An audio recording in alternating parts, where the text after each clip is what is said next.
Mr. Robeson, Thursday, July 18th, 2019, the Rotunda Theatre at Buxton Fringe. In the US, the clock of racial progress has been moving steadily forward since the days of slavery, Reconstruction, the Jim Crow era, the Civil Rights Movement, the election of black senators and congresspeople, Supreme Court justices, the country's first black president, etc., etc.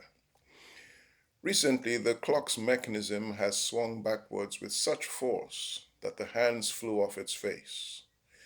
2 years ago, the hour hand was found in Charlottesville, Virginia, where white nationalists chanted, "Jews will not replace us."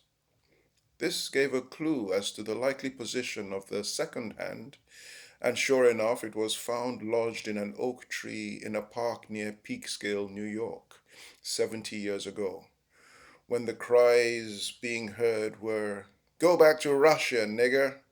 Dirty commie, dirty kike," meaning Jew. Paul Robeson and his fans had been met by a baying mob who had been persuaded by their politicians and the media that Robeson was the most dangerous of anti-Americans and that his voice needed to be silenced. What had he been saying? That African Americans shouldn't fight against what he considered a non-racist country, for a country he thought was definitely racist. Now we have number 45 telling 4 congresswomen of color to go back to their own countries, but that he doesn't have a racist bone in his body.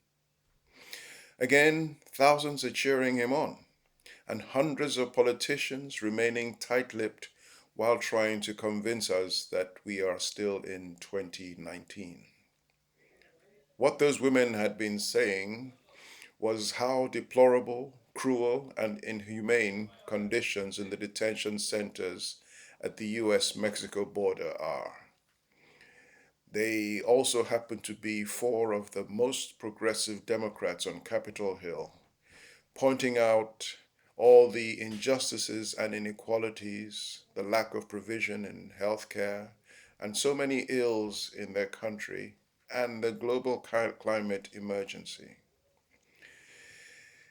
The lady's response has been to argue that the president is trying to distract the public from the horrors being perpetrated by him and his administration, and that he is succeeding. It appears that this is happening here in the UK too. The media, many in politics, indeed including some in the Labour Party, have homed in on an alleged anti-Semitism problem in the party, pointing the collective finger at its leader.